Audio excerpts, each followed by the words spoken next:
2025 budget proposal by question and answer. I will leave it to the House of Representatives to decide on the 2025 budget. Honorable Rosas, you may proceed. Madam Chair, ayaw tayo sagutin, Madam Chair. Hindi ko maintindihan kung bakit tayo ayaw sagutin. Napakasimple po ng mga tanong natin. It is about dates. It is about confirming yung mga dates, Madam Chair.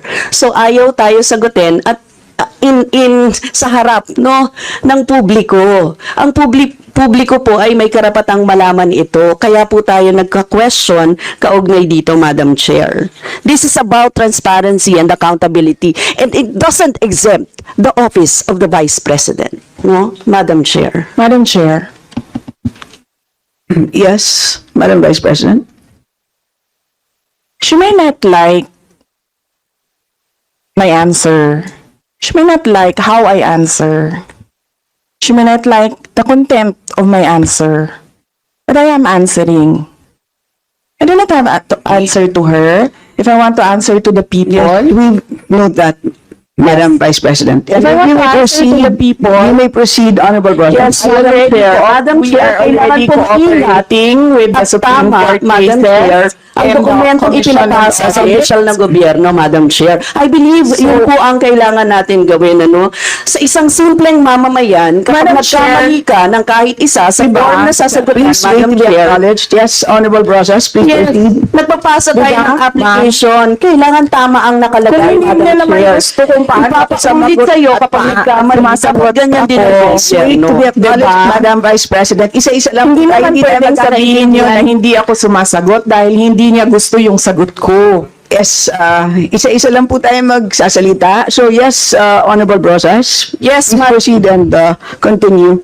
Thank you, Madam Chair. Madam Chair, kailan sinabmit ng OVP ang liquidation report ng 2022 confidential funds sa Intelligence and Confidential Fund Audit Office ng Commission on Audit?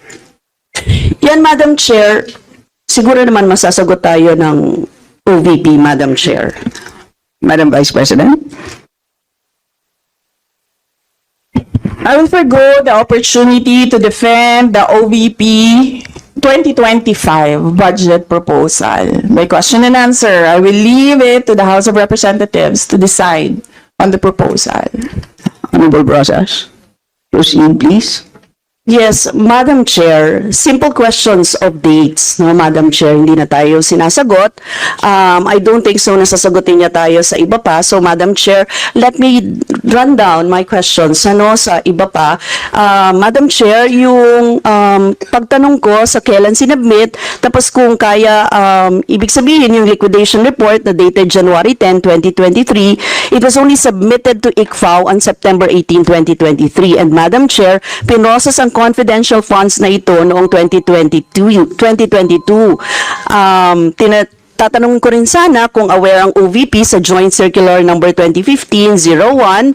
Kindly wind up. And Madam Chair, for the record, kasi Madam Chair, ang nakalagay sa item 6.2.2.7 ng Joint Circular, all cash advances for CF for the confidential fund or intelligence fund shall be liquidated at year-end, Madam Chair.